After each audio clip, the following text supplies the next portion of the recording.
My name is Katie, and my story is messy.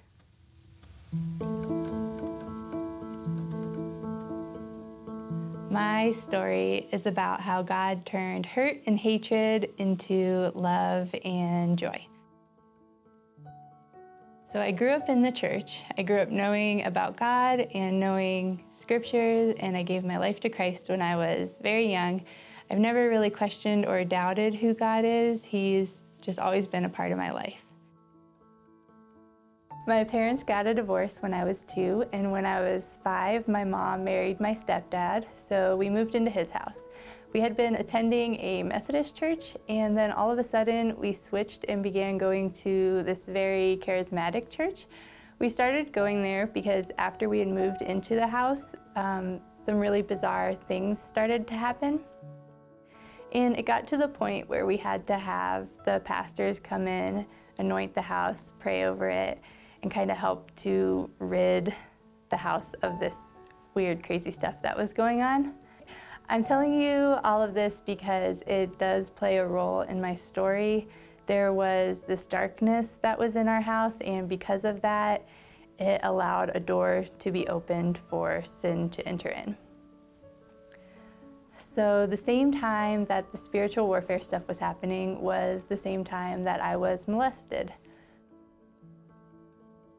It happened while I was sleeping. Out of nowhere, I just woke up and I felt a figure standing over top of me. I quickly realized what was going on and that the person standing over me was my stepdad. God gave me quick thinking in that moment, and I pulled my hand away and pretended to roll over in my sleep. Thankfully, he immediately left, and the next morning is when I told my mom what had happened. She believed me, and we took all the appropriate actions. My stepdad went to jail. There was a long period of time, like a probation period, where he was not allowed to be anywhere near me. But then he eventually came back to live with us. When that happened, I was upset. I was just extremely angry, and there was bitterness and hurt and complete unforgiveness that I showed to him for years.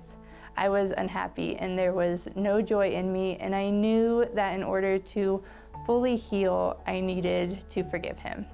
As Christ followers, we are called to forgive. But it's not that easy to forgive somebody who has hurt and wounded you. I was a victim, and I stayed there in that sorrow for a long period of time. So from the time that he came back to the time that I forgave him, a lot of different things happened in my life that brought me to that forgiveness. One included, I had been reading this book called Captivating when I felt this strong urge to go outside. And I found myself walking around and eventually lying down in the field, and I started to cry out to God, and I just told him about the unforgiveness and the worry that was in my life. And I just felt God's presence with me in the field that day, and there was just this overwhelming sense of peace about everything that I can't really explain. It was as if I was being hugged tightly, and the only thing that kept going through my head was the words beloved, and I just kept hearing, "You are my beloved." And that's when I made that decision to forgive my stepdad. Even though forgiveness sometimes seems totally crazy, like there's no way I can forgive that person, it is possible.